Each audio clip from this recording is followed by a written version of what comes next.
आप सभी का आप देख रहे हैं न्यूज 18 राजस्थान। आपके साथ मैं हूं ममता तिवारी। शुरुआत इस बुलेटिन की करेंगे। सबसे पहले बड़ी खबर आपको देंगे। राजस्थान में अभी और इंतजार बढ़ गया है। मुख्यमंत्री फेस पर अभी भी सस्पेंस बरकरार है। मंगलवार को विधायक दल की बैठक होने की संभावना। छत्तीसगढ़ की राजस्थान में हो सकता है चौंकाने वाला खुलासा। छत्तीसगढ़ की तर्ज पर ही राजस्थान में भी कुछ चौंकाने वाला खुलासा हो सकता है, फैसला हो सकता है और राजस्थान में भी हो सकता है छत्तीसगढ़ जैसा बदलाव। छत्तीसगढ़ में मुख्यमंत्री फेस का अनाउंस हो गया है। बीजेपी विधायक दल की बैठक पर भी अभी भी सस्पेंस जो है वो बरकरार है। पर्यवेक्षक नियुक्त, लेकिन बैठक की तारीख अभी भी तय नहीं है। राजनाथ सिंह सहित 3 केंद्रीय पर्यवेक्षक हो चुके हैं नियुक्त। पर्यवेक्षक राजस्थान कब आएंगे इसकी स्थिति अभी तक स्पष्ट नहीं है। जानकारी के अनुसार आज शाम को पर्यवेक्षक पहुंचेंगे जयपुर। मंगलवार को हो सकती है विधायक दल की बैठक। पार्टी की ओर से अभी तक आधिकारिक कार्यक्रम जारी नहीं किया गया है।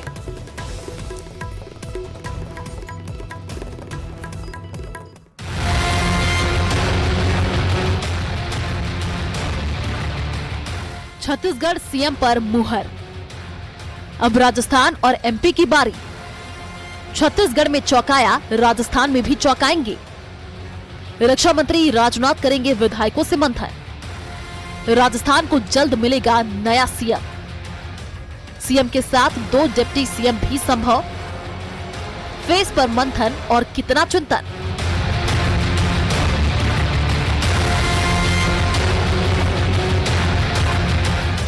ये सवाल हर किसी के मन में है कि राजस्थान का अगला सीएम कौन होगा, किसके सिर सीएम का ताज सजेगा। इसके लिए जयपुर से लेकर के दिल्ली तक बीजेपी में मंथन का दौर जारी है।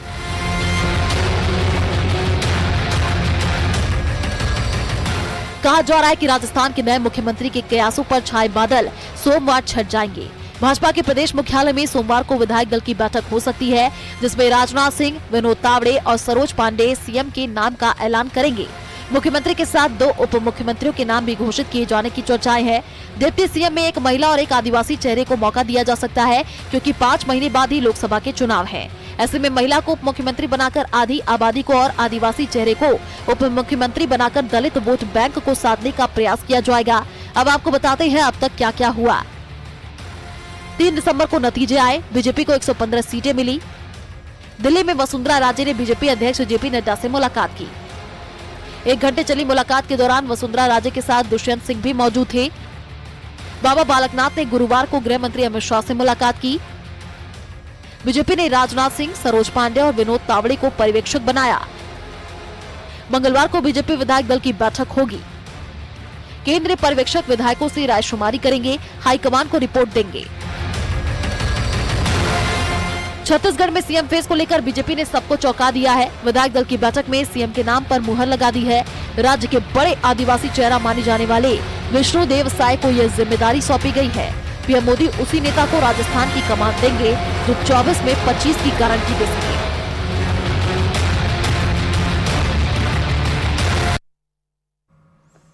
तो राजस्थान में अभी इंतजार बड़ा है। आपको बता दें क्योंकि मंगलवार को विधायक दल की बैठक होने की संभावना जताई जा रही है, क्योंकि पर्यवेक्षक तो नियुक्त कर लिए गई हैं, लेकिन पर्यवेक्षक जयपुर कब आएंगे इस पर अभी तक कोई फैसला नहीं है, कोई आधिकारिक पुष्टि नहीं है, सिर्फ कयास लगाए जा रही हैं। शायद आज भी पर्यवेक्षक पहुंच सकते हैं जयपुर और कल यानी मंगलवार को विधायक दल की बैठक हो सकती है। आपको बता दें राजनाथ सिंह सहित 3 केंद्रीय पर्यवेक्षक नियुक्त हो चुके हैं, जिसमें सरोज पांडे, विनोद तावड़े हैं, लेकिन अभी तक सस्पेंस जो है वो लगातार बरकरार है। जानकारी के अनुसार आज शाम को पर्यवेक्षक जयपुर पहुंचेंगे। मंगलवार को हो सकती है विधायक दल की बैठक। छत्तीसगढ़ में मुख्यमंत्री का चेहरा अनाउंस पार्टी ने कर दिया है और छत्तीसगढ़ में इस बार भी पार्टी ने जिस चेहरे को मुख्यमंत्री के तौर पर प्रेजेंट किया है वो चेहरा रेस से बाहर था और उस चेहरे को मैदान में उतारकर एक बार फिर बीजेपी ने ये चौंका दिया है। और उस फैसले के बाद अब ये उम्मीद जताई जा रही है कि राजस्थान में भी कहीं बीजेपी कुछ ऐसा ही नहीं कर दे, छत्तीसगढ़ की तर्ज पर राजस्थान में भी कुछ चौंकाने वाला नाम सामने न आए। और बढ़ते हैं खबरों में आगे। बीजेपी प्रदेश अध्यक्ष सीपी जोशी ने बड़ा बयान देते हुए कहा है कि मुख्यमंत्री के पद को लेकर किसी तरह का सस्पेंस नहीं है। पर्यवेक्षक जल्द ही आएंगे और मुख्यमंत्री का नाम तय होगा। इसके बाद मुख्यमंत्री के नाम की घोषणा कर दी जाएगी। वहीं वसुंधरा राजे के सवाल पर उन्होंने क्या कहा, आपको सुनवाते हैं। और बहुत शीघ्र विधायक दल की बैठक भी नियत होगी और उसके बाद आगामी सारी प्रक्रियाएं होगी। छत्तीसगढ़ के सीएम की जो नियुक्ति हो गई है, अब राजस्थान में सस्पेंस क्यों बना हुआ है? कोई बहुत शीघ्र यहाँ भी होने वाला है, अच्छा होगा, बहुत शीघ्र। वसुंधरा राजे के घर पर भी कई विधायकों का आना जाना लगा हुआ है, क्या इस चीज को किस नजरिए से देखा जा सकता है? देखिए, जीते हुए जनप्रतिनिधि, चूंकि ये पार्टी की राष्ट्रीय उपाध्यक्ष है और मुख्यमंत्री रही हैं, सब लोग, सभी जनप्रतिनिधि अपने वरिष्ठ नेताओं से मिलाने का कार्यक्रम चल रहा है। तो मैं सोचता हूं कि, और ये पार्टी कार्यालय भी सभी कार्यकर्ताओं का एक श्रद्धा का केंद्र है। ये सिर्फ ईंट मिट्टी सीमेंट का एक स्ट्रक्चर नहीं, हजारों लाखों कार्यकर्ताओं की तपस्या का, श्रद्धा का एक केंद्र है। और जिस पार्टी को बनाने में और यहाँ तक पहुँचाने में हजारों कार्यकर्ताओं ने अपना जीवन खपा दिया, उन्हीं की तपस्या के कारण पार्टी शीर्ष तक पहुँची है। और मैं सोचता हूँ सभी जनप्रतिनिधि अपने अपने क्षेत्रों में जनता का धन्यवाद दे रहे हैं, देव दर्शन कर रहे हैं और शीघ्र ही विधायक दल की बैठक के बाद जयपुर पहुंचेंगे। कोई खेमाबंदी नहीं है। सर, कई जो नेता हैं उनके आवास पर जो पहुंचे, उन्होंने कहा कि वसुंधरा राजे को मुख्यमंत्री बनाया जाए। एक पैरवी करते हुए नजर आए कई विधायक जो वहां पर दिखाई दिए। क्या, चलिए बात करेंगे इस विषय।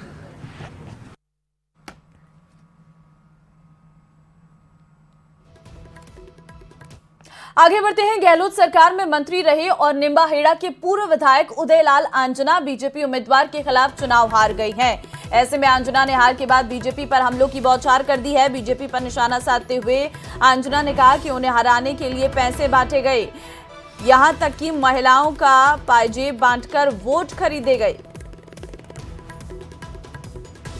निसंदेह डेवलपमेंट का मुझे प्यार भी मिला है, लोगों के सम्मान भी था। चुनाव लड़ा जब कहीं से नहीं लड़ा, लेकिन मेरे क्षेत्र में पैसे का दुरुपयोग चलन बहुत ज़बरदस्त हुआ है। गांव में पायजब बांटी गई है, लोगों को कस्में दिलाई गई है।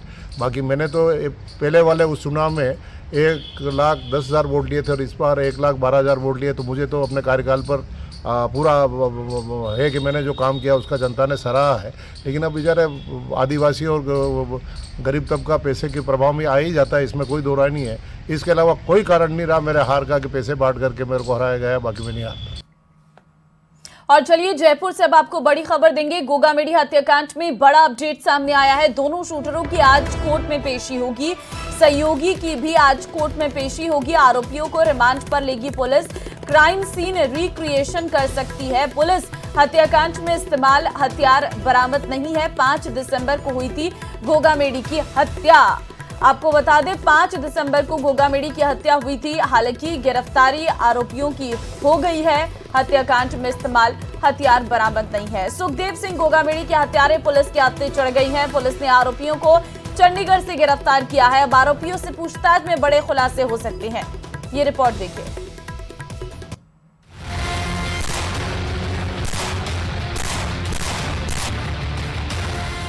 शूटर्स बोलेंगे, राज खोलेंगे।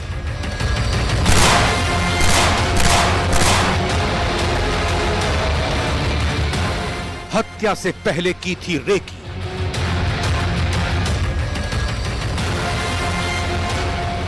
अब मुख्य आरोपी की बारी।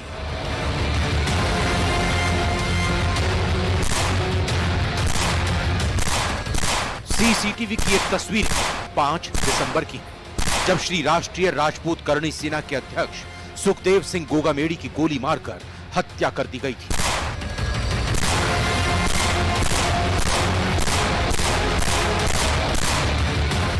बेखौफ हत्यारों ने एक के बाद एक गोलियां गोगामेडी को मारी। शूटर्स ने जिस शख्स नवीन को गोगामेडी तक पहुंचने का जरिया बनाया था, उसे भी नहीं छोड़ा और उस पर भी गोलियां दाग दी। और आखिरकार पुलिस ने दोनों शूटरों को चंडीगढ़ से गिरफ्तार किया है। वारदात को 2 शूटर रोहित और नितिन ने अंजाम दिया था। दिल्ली क्राइम ब्रांच की पूछताछ में मर्डर को लेकर खुलासा हुआ है कि नवीन शेखावत ने सुखदेव सिंह गोगामेड़ी की रेकी की थी। हत्याकांड से एक हफ्ते पहले पूरी साजिश रची गई थी। इस वारदात के कुछ घंटे बाद गैंगस्टर रोहित गोदारा ने एक सोशल मीडिया पोस्ट के जरिए सुखदेव की हत्या कराने की जिम्मेदारी ली। अब आपको बताते हैं कि गोगामेड़ी हत्याकांड में कब क्या हुआ। तारीख 6 दिसंबर। हत्याकांड से गुस्साए राजपूत समाज ने पूरे राजस्थान में प्रदर्शन करते हुए आरोपियों के एनकाउंटर की मांग की। जयपुर पुलिस ने सुखदेव की पत्नी की शिकायत पर एफआईआर दर्ज की, जिसमें अशोक गहलोत और राजस्थान के डीजीपी का नाम भी शामिल किया। तारीख 7 दिसंबर। हत्याकांड के दोनों आरोपियों पर पुलिस ने 5-5 लाख रुपए का इनाम घोषित किया। तारीख 9 दिसंबर। पुलिस ने आरोपी नितिन फौजी के दोस्त रामवीर जाट को गिरफ्तार किया। रामवीर पर दोनों शूटर्स को जयपुर से भागने में मदद करने का आरोप है। इसी दिन दिल्ली और राजस्थान पुलिस की संयुक्त टीम ने चंडीगढ़ से दोनों शूटर को गिरफ्तार किया। दोनों शूटर के तीसरे साथी उधम को भी गिरफ्तार किया।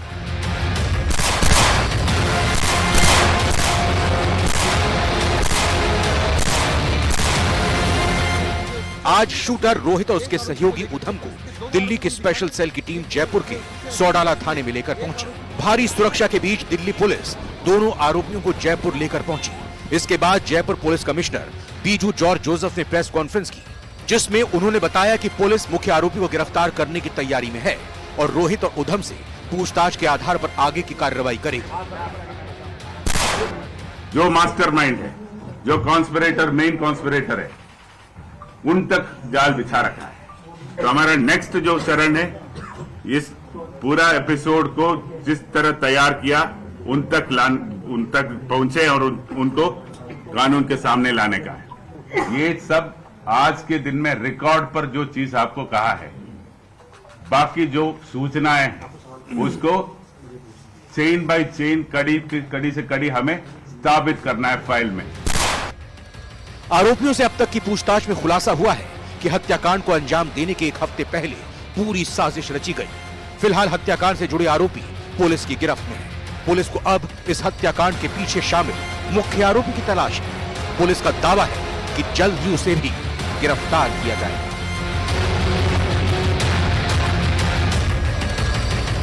Bureau report, news 18 Rajasthan.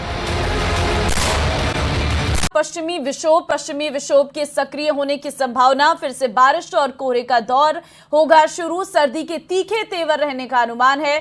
अभी शीतलहर का दौर शुरू नहीं हुआ। मौसम विभाग ने कहा हिमालय तराई क्षेत्र में बर्फबारी कम हुई है।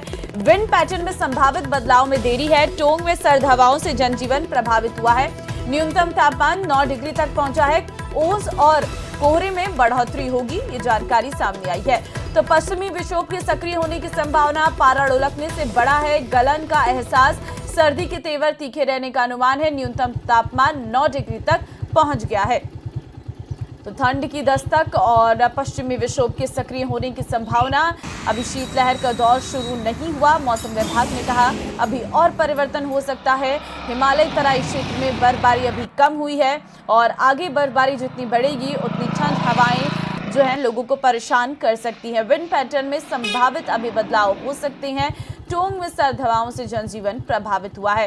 तो ठंड ने दस्तक दे दी है। चारों ओर आपको घना कोहरा नजर आ रहा होगा। आवागमन करने में लोगों को काफी दिक्कतें हो रही हैं। सुबह के समय काम पर जाने वाले लोग इस सर्दी से परेशान हैं, क्योंकि ठंड के चलते लोग अपने घरों से बाहर निकलने में मुश्किलें लोगों को हो रही हैं, क्योंकि शीतलहर लगातार चल रही है, जिससे ठंडक और ज़्यादा बढ़ गई है। बहुत ज़रूरी है इस मौसम में सावधानी बरतने की, क्योंकि ठंड से बचने के लिए वुलन्स का इस्तेमाल करें। साथ ही लोग अलाव तापते हुए भी नज़र आ रही हैं और गर्म चीज़ों का सेवन लोगों के द्वारा किया जा रहा है। तो आज से नया पश्चिमी विक्षोभ सक्रिय होने का अनुमान है। न्यूनतम तापमान 9 डिग्री पर पहुंचा है। सर्दी के तेवर तीखे रहने का अनुमान जताया जा रहा है। अभी शीतलहर का दौर शुरू नहीं हुआ है, ऐसा मौसम विभाग का कहना है।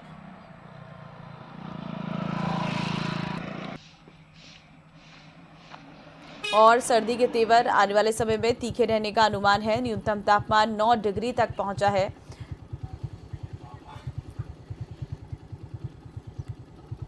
संवाददाता दौलत पारिक टोंग से हमारे साथ है। राहुल कौशिक भीलवाड़ा से इस वक्त हमारे साथ है। राहुल, सबसे पहले भीलवाड़ा का मौसम जानना चाहूंगी। पारा कितना लुढ़का है और तापमान में इस वक्त क्या गिरावट देखने को मिल रही है?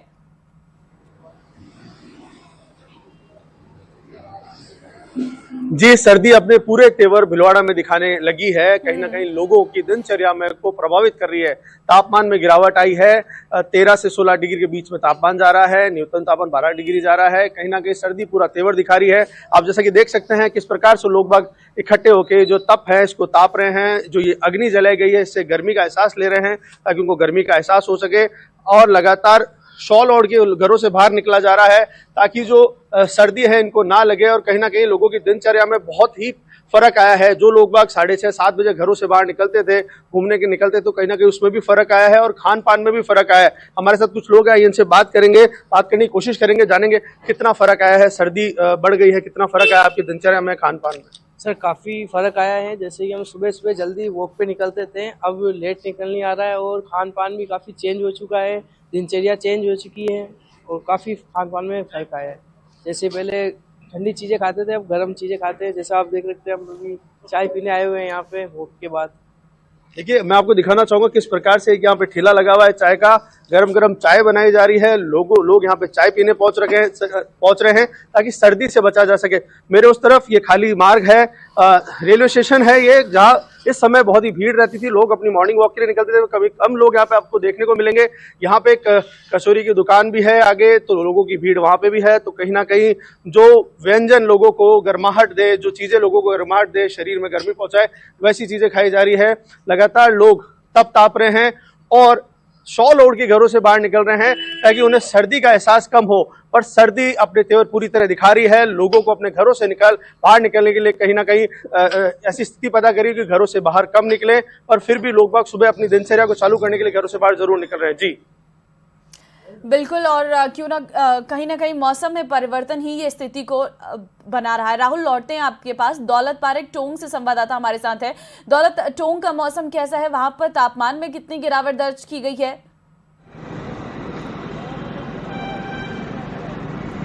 जी, मैं आपको बताना चाहूँगा कि टोंक का मौसम फिलहाल साफ है। तापमान में हालांकि 1 से 2 डिग्री सेल्सियस की गिरावट दर्ज की गई है। रात का तापमान है वो 9 डिग्री सेल्सियस दर्ज किया गया है। हालांकि अधिकतम तापमान है 25 डिग्री है।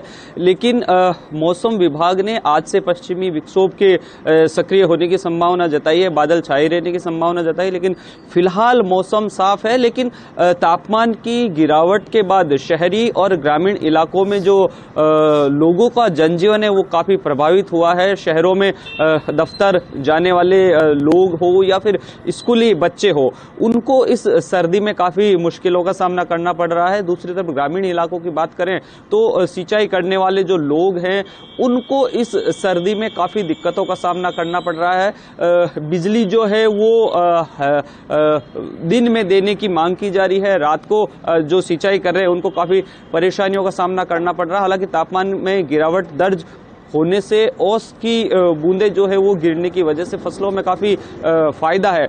लेकिन इस सर्द हवाओं की वजह से अगर देखा जाए तो जिले भर के लोग हैं वो काफ़ी प्रभावित है। मेरे पीछे जो तस्वीरें देख सकते हैं वो एक चाय की दुकान है। जैसा कि हमारे सहयोगी भीलवाड़ा से भी बता रहे थे कि जो गर्म पेय पदार्थ है या गर्म जो चीज़ें हैं उसका सेवन इस सर्दी के मौसम में लोग सर्दी से बचने के लिए कर रहे हैं। हालांकि उन्हीं कपड़े और जो सर्दी से बचाव के कपड़े हैं वो लोग पहनकर घरों से निकल रहे हैं। कुल मिलाकर के अगर देखा जाए तो हालांकि तापमान अभी 9 डिग्री दर्ज न्यूनतम किया गया है। हालांकि अगर मौसम विभाग के अनुसार बात करें, पश्चिमी विक्षोभ सक्रिय होता है, बादल छाए रहते हैं और कोहरा अगर घना होता है तो आगामी दिनों में और तेज सर्दी देखने को मिलेगी। और इस सर्दी के तीखे तेवर फिलहाल टोंक जिले में अगर देखा जाए तो मौसम साफ होने की वजह से ज्यादा नहीं कहे जा सकते, लेकिन आगामी दिनों में और भी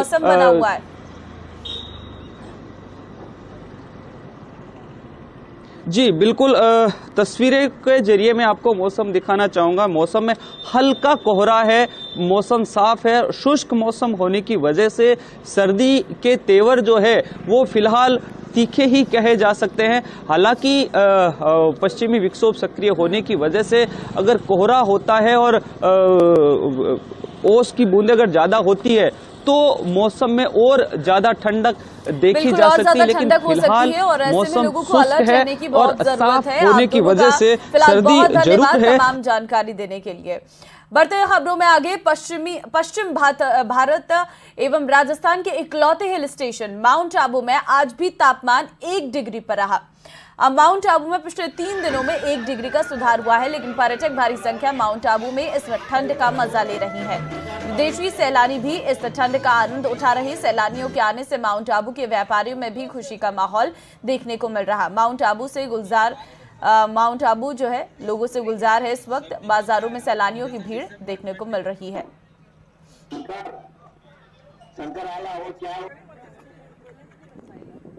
Beautiful, very hot, very nice, beautiful sunset. I'm from Manchester, England, UK. It's very cold at the moment. Here I am in December, Mount Abu, warm, nice. Come. और चलिए आगे बढ़ते हैं। आज प्रधानमंत्री मोदी विकसित भारत 2047 युवाओं की आवाज कार्यक्रम की पहल को शुभारंभ करेंगे। सुबह 10:30 बजे वीडियो कॉन्फ्रेंसिंग के माध्यम से कार्यक्रम की शुरुआत होगी। कार्यक्रम के दौरान पीएम देश भर के राजभवनों में आयोजित कार्यशालाओं में विश्वविद्यालय के कुलपतियों, संस्थानों के प्रमुख और संकाय सदस्यों को संबोधित करेंगे। ये पहल देश के युवाओं को 2047 तक भारत को विकसित भारत बनाने के दृष्टिकोण में विचारों का समावेश करने के लिए मंच प्रदान करेगी।